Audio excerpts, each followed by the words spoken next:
Hello from London, language learners. Well, it's great to be back at the gathering, if in rather different circumstances.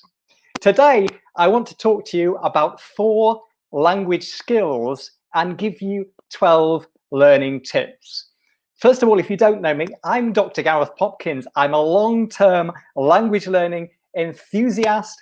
I teach languages, I mentor language learners, and I also blog about language learning and make language courses at howtogetfluent.com. And I vlog as well on Dr. Popkins' How to Get Fluent YouTube channel. So today's topic, without further ado, 4 language skills, 12 learning tips. So the nature of the 4 skills is one of the things I want to look at today. That's really the core: listening, speaking, reading, and writing. I want to celebrate each individual skill.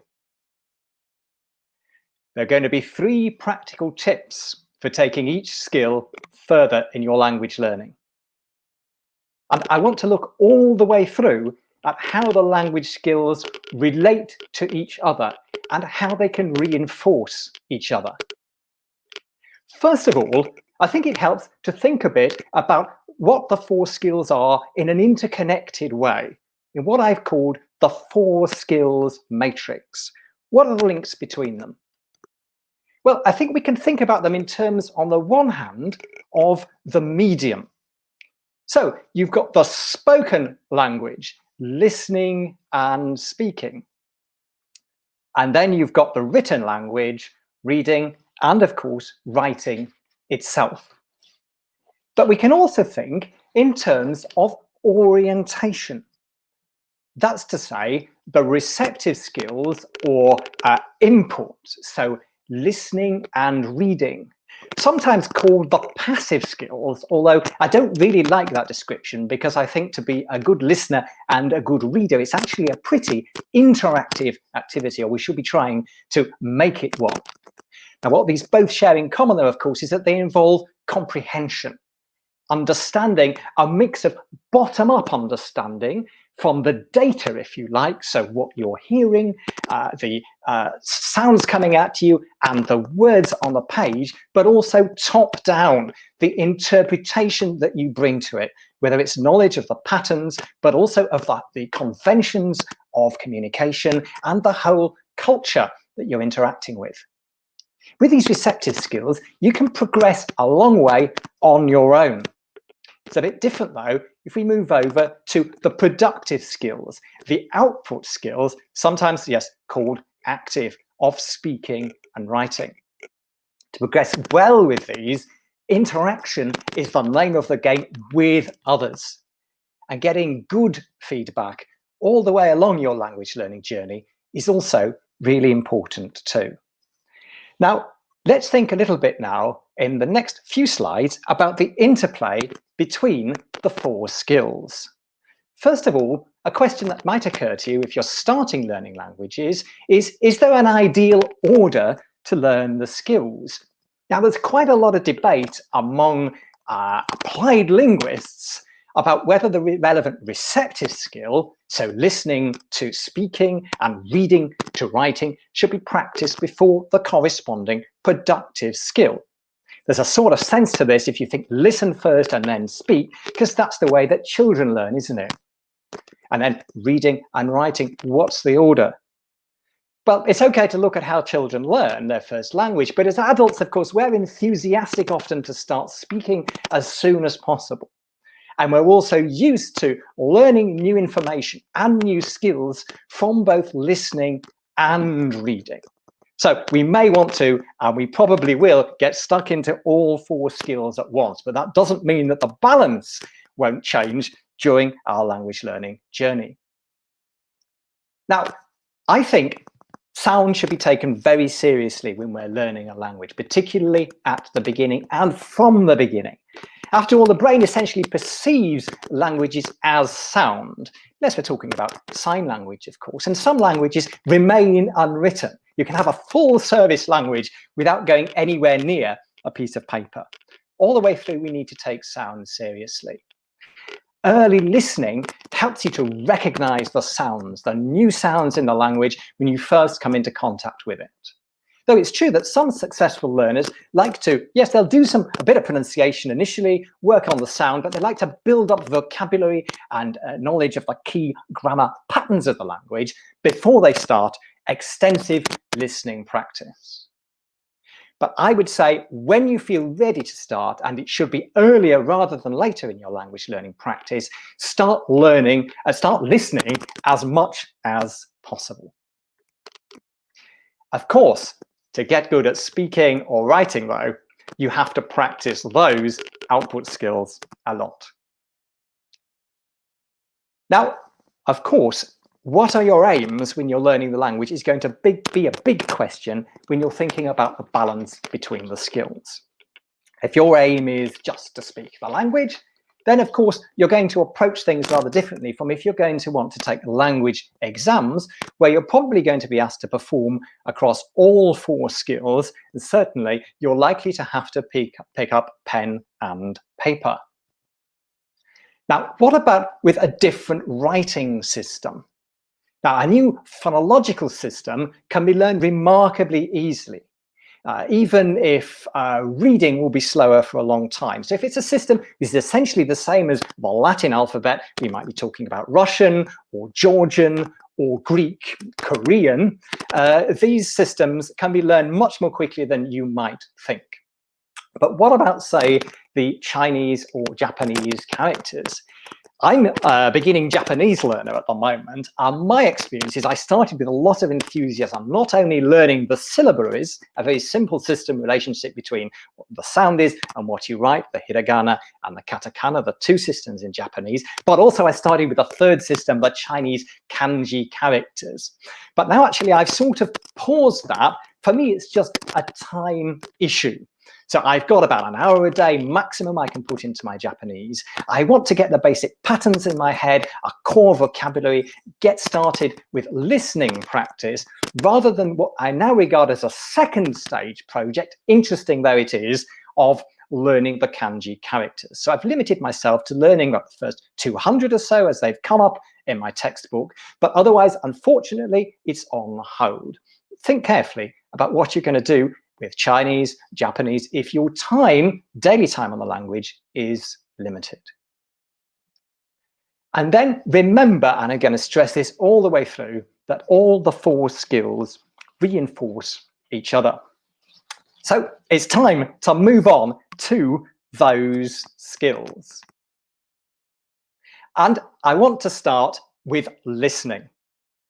Now, I've given each skill a sort of description.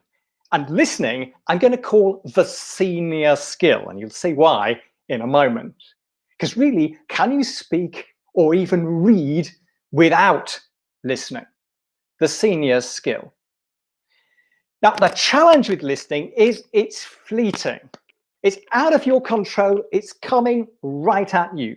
You either get it or you don't. And when you don't understand, ask yourself why that is. Is it the sound dimension, actually, which would seem to be obvious at first glance? You don't understand the phonemes, the key building block sounds of a language, which may be different or used differently from in your language. Is it that the language has tones? Is it that the stress is confusing you, or the intonation? Is it something to do with the sound? Is it something to do with connected speech? The way that words merge together, stress may change in a whole phrase or sentence. You can have sounds appearing sometimes, sounds dropping out. Is it connected speech that's stopping you from understanding when you're trying to listen? Is it actually a lack of grammar or vocabulary? You just don't know the words or the patterns.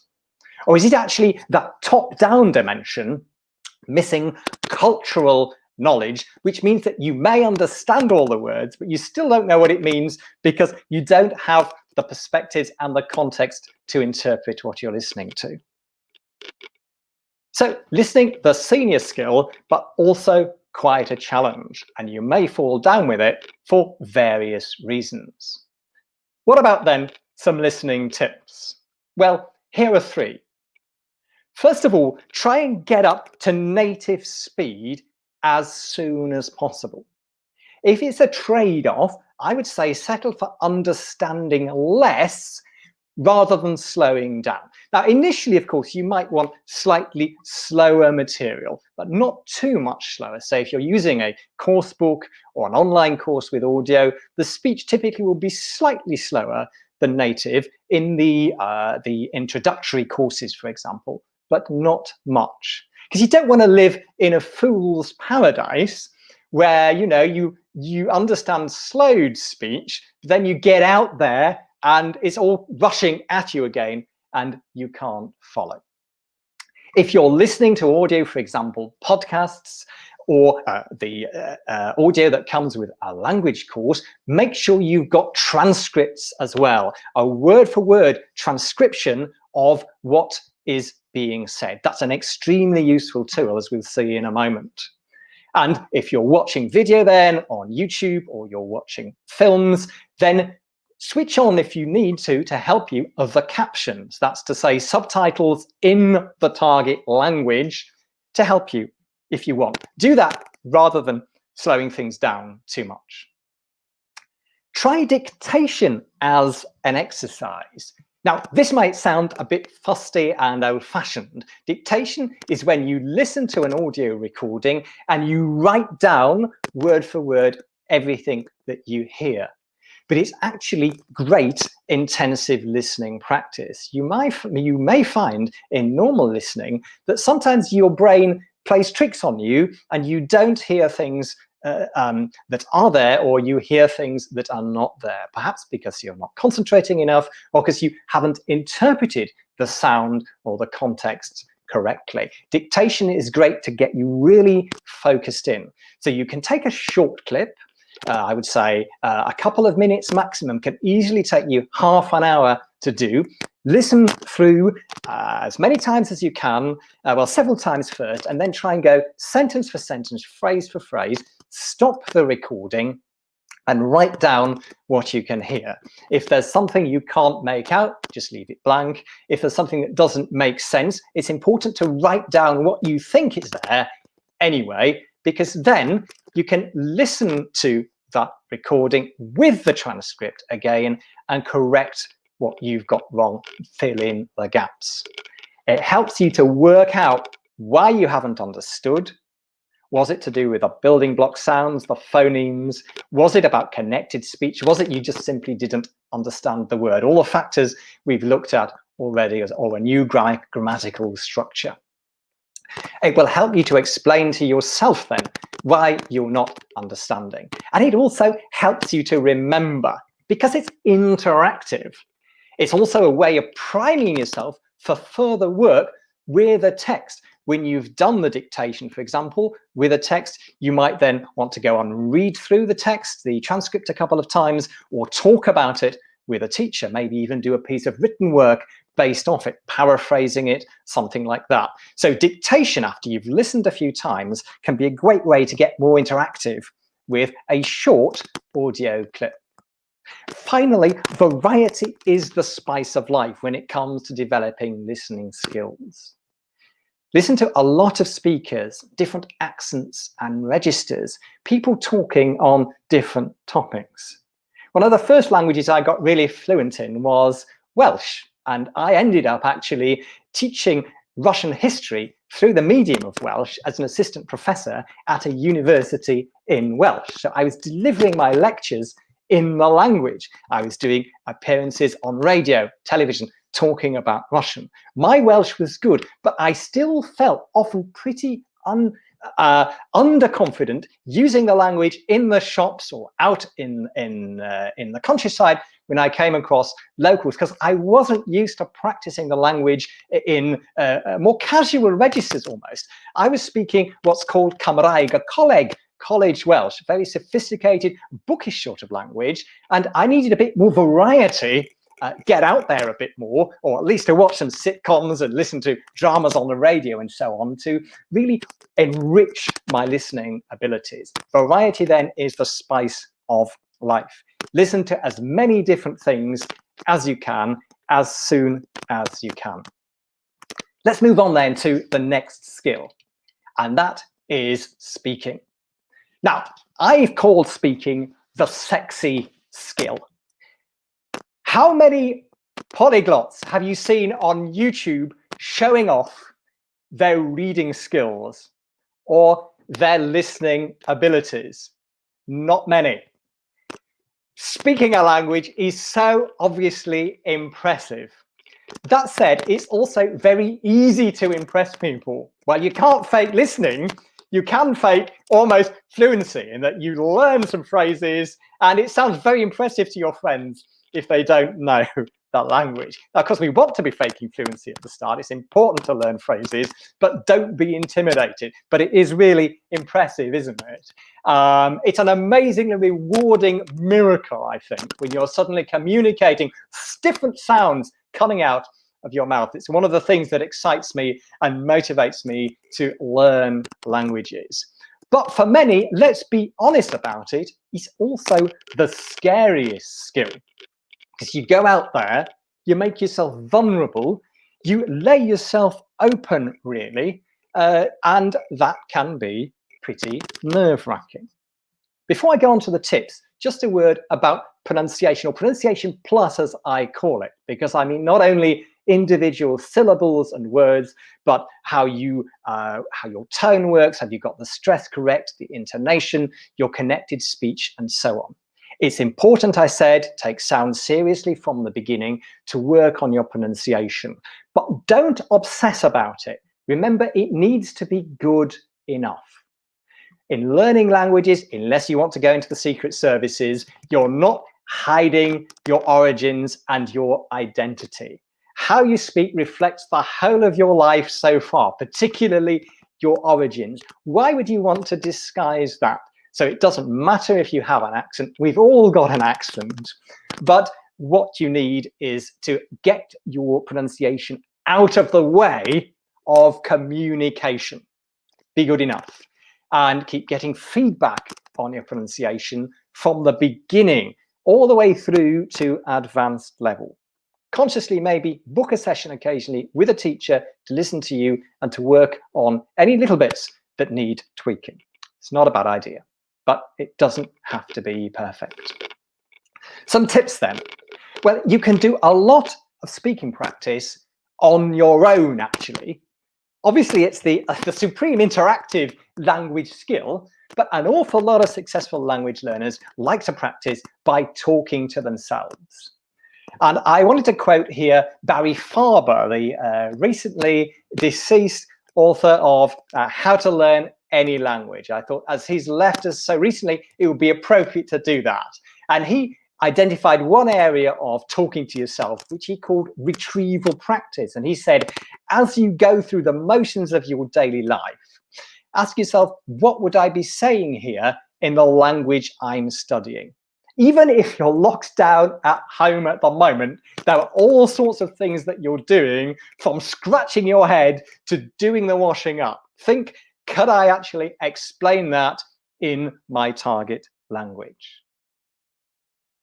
Fluency, remember, is not all or nothing. And you can deliberately build out what Boris Schechtman calls islands of fluency, topics that you can talk about confidently in your language. Think of it as sort of serial fluency, if you like. Keep pushing the boundaries that you can talk about more and more in those topics in a more sophisticated way, and also develop new topics. It's something that starts in the typical textbook course, for example, isn't it? There might be a topic such as going shopping or going on a train, that sort of thing. And also in the areas about your own profession, your own family, your own particular interests and hobbies. What do you need the language for? Work on different islands of fluency. The more you develop, you'll have an archipelago. They will all generally connect to a continent of speaking ability. Finally, I said, yes, speaking can be an intimidating skill. So we want to talk a bit about the mindset. If you're nervous, and we all get a bit nervous, with me it's particularly when I haven't used a language for a long time, and it takes me a while to get back into it. It might only be a few phrases, might be a couple of days, depending on what we're talking about. But remember this, most people actually don't care about your language abilities. They don't mind how well you speak. It's something for you, something you're working on. They need to understand you. As I said, the pronunciation needs to be good enough, but they want to focus on what you're saying. Whether they agree with it or not is a different matter. They're not really bothered about how you speak. So think of it that way. Yes, you may occasionally get a knock if someone is overcritical of your language or brusque with you, but remember that says more about them than it does about you. So yes, grow a thick skin. Remember why you want to speak this language. Keep going if you feel knocks, but if you get knocked, but most of the time people are not that focused on your mistakes. So remember that and push forward. Reading next. Reading I've called the turbocharged skill. Why do I say that? Because it can put a rocket under the other three skills as well. First of all, it's an amazing way to consolidate what you've already come across in a language, but it's also great for the subconscious acquisition of language without realizing it from context. And that then is language you can use in your speaking, listening, and writing. It's difficult to get enough exposure to a language just from materials in any course, however good it is. Reading is a great portable way to get intensive, to spend time intensively and imaginatively with a language. Of course, it's a source of endless information and pleasure too in our own native languages. And if you focus on it and develop it, it can quickly become that in your target language as well. Now, as a receptive skill, reading shares much in common with listening. So it can be bottom down or top up, working from the individual words and phrases, and you've got to bring to it a knowledge of the context as well, the purpose of the text, the conventions of writing, and the cultural context of the text. And there are different ways that you can read depending on what you've gone to the text for. And this is true about listening as well. Are you reading for gist? Just to get a rough idea what's going in the text, maybe to focus in on particular pieces that you need to give more attention. Are you looking for specific information, as you might read instructions on how to solve a problem on your web browser, for example, or a train timetable when you're looking for the departure time? Are you reading really intensively, wanting to understand every word, as we often, we want to do as beginning learners, perhaps? It's a trap you can fall into. Or if you're reading a legal contract, for example, that you are being asked to sign. Or are you reading extensively for pleasure, to read a history book or a novel, something where it's being carried along in the flow of the learning or the story? What's going on? Which of these four approaches are you taking? That takes us into the tips then on reading. And first of all, then ask yourself why you're reading the text. Is it for gist, specific information? Does it need to be read intensively because it's important or because it's a learning exercise for you? Or are you reading essentially for pleasure? And if it is extensive reading, keep moving. Don't let individual words hold you up. Maybe just underline them with a pencil, or if you're reading on a tablet or a Kindle or something, sometimes there's a dictionary function where you can touch the word, you get a quick translation of it. But always keep moving. Be carried forward by the content as much as you can. Now, for that to happen, it helps to have appropriate level texts. That will maximize the natural acquisition that takes place from the context of what you're reading. It's often said that there needs to be only about 5% of the words for this to work optimally. So that is, I think, something to bear in mind. Now, I personally have been reading recently Harry Potter in Basque. Basque is a language that I'm learning, and actually I understand far, far less than 95%, but I'm still being carried forward by the story. This actually isn't a story I've read in English, so it's new for me, but I'm still getting enough. It's akin to almost looking through a window that's frosted glass, or having heavily tinted glasses on, I like to think. Some people do even like to start with just with a dictionary and work slowly, intensively through a text. But most people, I think, do like to try and get graded material so that they are able to learn as much as possible from context, and that they are not discouraged. What to read, though? Well, it's great to read, for example, texts that you already know.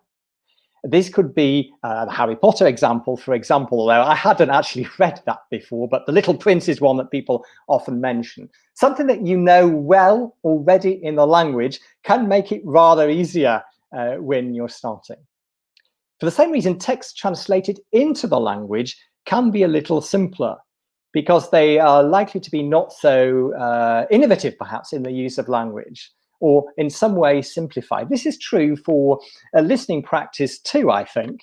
For example, when I lived in Germany a long time ago now, there was a sitcom on called The Golden Girls, which I got into, and it was dubbed very professionally into German. And I got used to the voices of the German actresses, so I was actually rather disappointed when I first then heard it in English. Hey, this doesn't sound right. But I did notice it seemed easier for me to follow than German-made sitcoms or detective series or things like that. Why would that be? Well, it's partly context, I think, but it's also a cultural environment in which the piece is shot, but it's also a certain simplification which has taken place in the translation process. And that might almost be the case with some texts as well.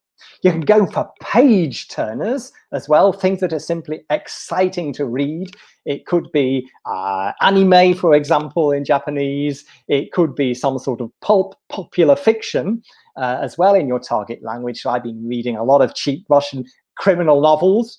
Great stuff, full of slang for me, not too sophisticated in its vocabulary and so on. Keeps me interacting, turning the pages. And of course, it could be more creative, elevated cultural books, which can provide you in a different way, a wonderful way into the culture. And you can also read about factual things you want to learn anyway. So in the picture there, I've got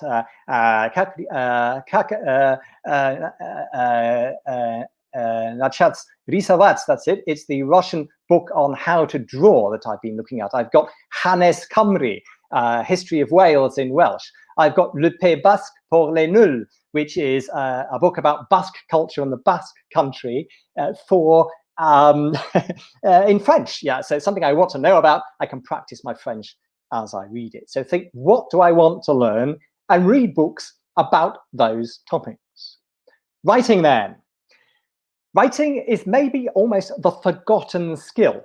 It's something that takes place in isolation typically, and something that maybe we don't do much of, or we didn't used to do much of, many of us, once we'd left school. And it's something you find less about if you're following people giving advice on language learning out there on the internet, I think. Yet it's no longer actually such a solitary skill, is it? Because in the last generation, suddenly, everybody's texting, using email, social media. The written word has become much more important again. Writing is an incredibly sophisticated activity. You can reach a precision and a sophistication of expression that you're unlikely to do in speaking. Think how long it took you to learn to write in your own language. You've got to master spelling, punctuation, cohesion. You've got to get the correct grammar and the correct linking words. There's got to be coherence to what you're saying. The grammar may be correct, but are the ideas linked in a logical way? Does the text make sense as a whole from the content? Yeah, it's pretty demanding writing. And more than that, it's really unforgiving. Whereas the mood, your performance, background noise can all make a difference when you're talking to someone and smooth over your errors. Writing is there in black and white on the page. And because it is a more artificial activity, hemmed in by more conventions almost, then there is less room for maneuver almost, I think. Nowhere to hide. But on the other hand, it is a low pressure output activity compared with speaking, in the sense that you can take your time with writing. And that's one of the things I'm going to mention in my 3 tips. So let's move on to those. So get online, first of all. In today's world, you should be diving into whether it's Instagram, Facebook groups, chat rooms, Twitter feeds, in your language as soon as possible. Initially, you can just do that passively. There's your reading practice. But particularly if you're in a group about a shared interest of yours, so not actually about learning the language, but say about a hobby of yours, a sports team that you follow, a rock group that you're interested in, then you're starting to take advantage perhaps of what I call the power of community in your language learning. So you'll be linking up with other people who share your enthusiasms and passions beyond the language itself. The language just becomes the medium. And that's the way, I think, to form really lasting bonds with native speakers and advanced learners in your target language. And that's the way it's going to be built into your life, and it's going to help you to keep going with the language over the months and over the years. Now, if you're writing something more seriously, as I said with writing, the thing is you can take your time. So don't just start with a blank sheet of paper. Instead, take it in stages. Gather ideas about the topic. It might be one of the islands of fluency that you want to build out. Plan a rough draft first. Collect additional vocab and structures that the draft has thrown up that you think you're going to need. And then do a first draft. Maybe do it quite rapidly. And you can get feedback on the content as well as the other language at that stage from your teacher or exchange partner. It's more useful now than it is at the end, when you just put it to one side and you'll already mentally have moved on, I think. And then in the light of that feedback, you can rewrite and polish your piece of written work. That's if you're consciously going to do a piece of writing practice. And if you are trying to develop your writing skills, turn maybe to the textbooks and have a look at those. They may have set phrases that you can use in your writing. This is what I did with my C1 when I was preparing my C1, my advanced Russian and German exams. And I quite consciously, quite deliberately was going to the textbook to look at the set phrases to practice them in Russian and German. Things like, on the one hand, on the other hand, a further argument is, in conclusion, that sort of thing. Yes, they're a bit cliched, but it doesn't matter for us as learners. In our productive output, I think, in our writing and in our speaking, as language learners, it's imitation, not innovation, that's the name of the game. Consciously work on those set phrases you need to become a good writer. And then you can start pushing the boundaries creatively much, much later on. So those then are 4 skills and 3 tips for each one. Just to finish, maybe I can summarize the message. Understand the essence of each skill and the challenge, the different challenges that each one of them present. Think deliberately and imaginatively about how you can develop each skill. Remember the links between the skills. And move your language forward in formation. Try and develop all the skills rather than being stuck on a wonky plateau where you're much better at one and weaker at some of the others, which can hold you back, particularly as you move into the upper intermediate and the advanced stages. And that way you can celebrate what I'll call, to finish, 4-dimensional language learning. Thank you. Okay, we can move to questions now. I think we've got one or two coming here, quite a few actually, in on my screen. So how do you split your time in learning a language? Day one listening, day two writing, and so on. That's a good point, and I think a weekly language routine can actually work really well. So typically, for example, I might listen to audio on day one with a transcript. I'll have the transcript. I won't look at the transcript. I listen to the audio several times. I might do a dictation exercise. Then the following day, I might look at the transcript, correct the transcript, read the transcript. And then I can move into doing exercises, some writing practice, discussing the text, getting speaking practice, perhaps with a teacher. So a routine can be, I think, really useful. Certainly, that's the name of the game, isn't it? Habit with language learning in a way. But as I say, I think it's a great idea to front load listening practice as a language learner. Okay? So the next question. Some make a distinction between oral production and oral interaction. Any thoughts? Well, half of a conversation, of course, is listening. So in that sense, I would say, yes, interaction, of course, involves listening skills as well. And of course, there's a lot more to the interaction than simply knowing the words, pronouncing them well.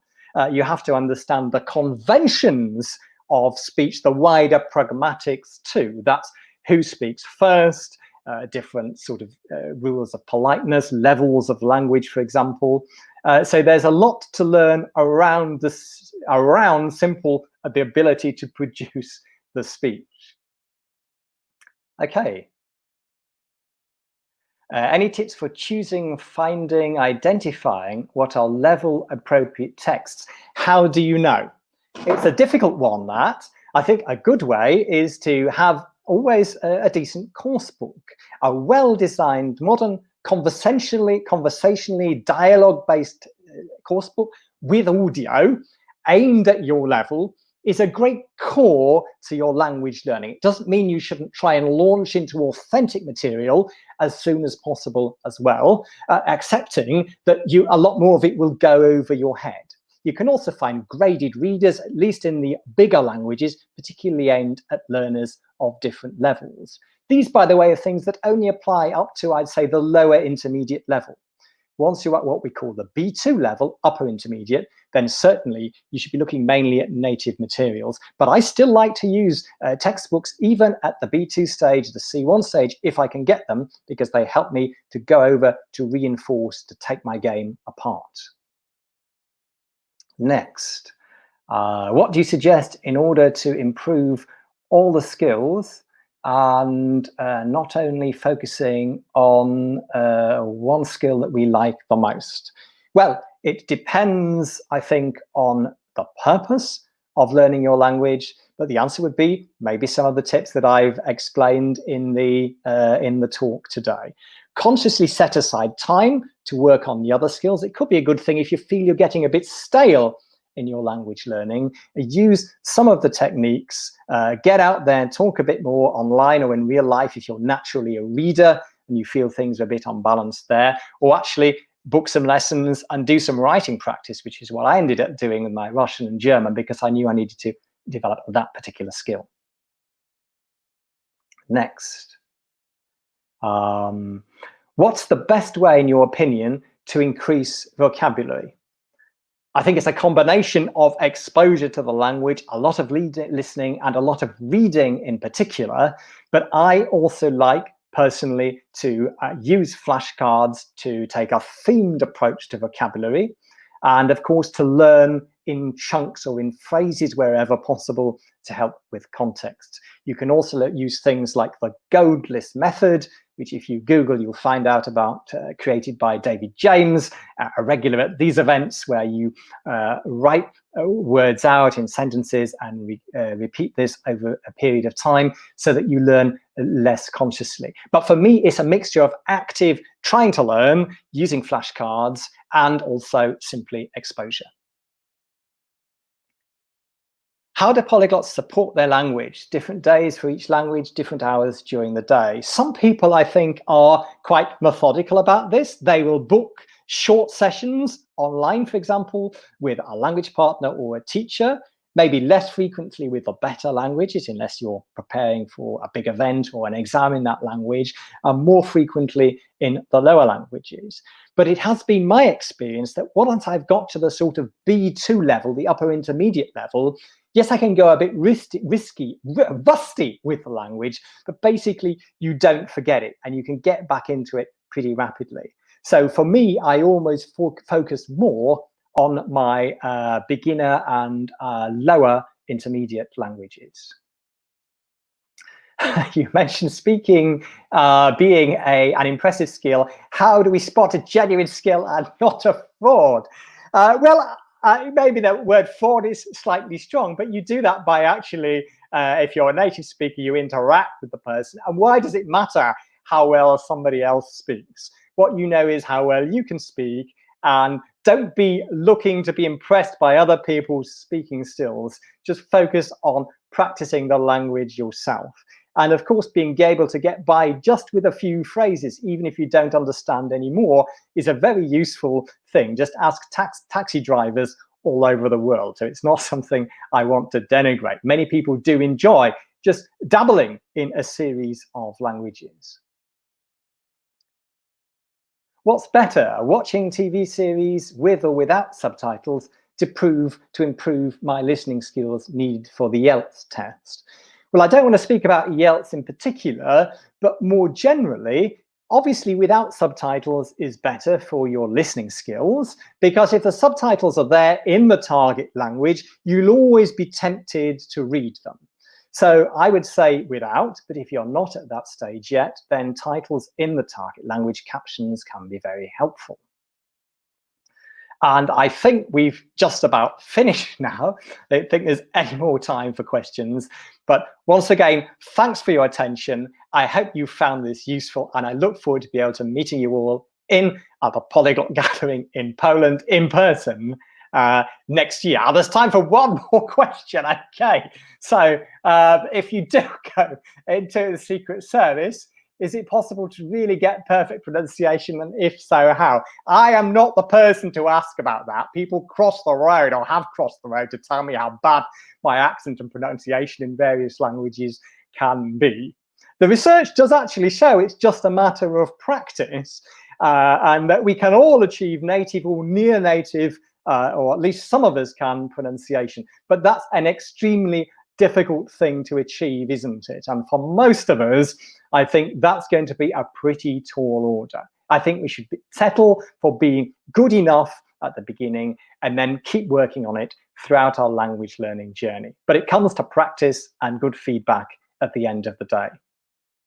Okay, I think that is it now. Thank you very much, everybody. See you at the next gathering.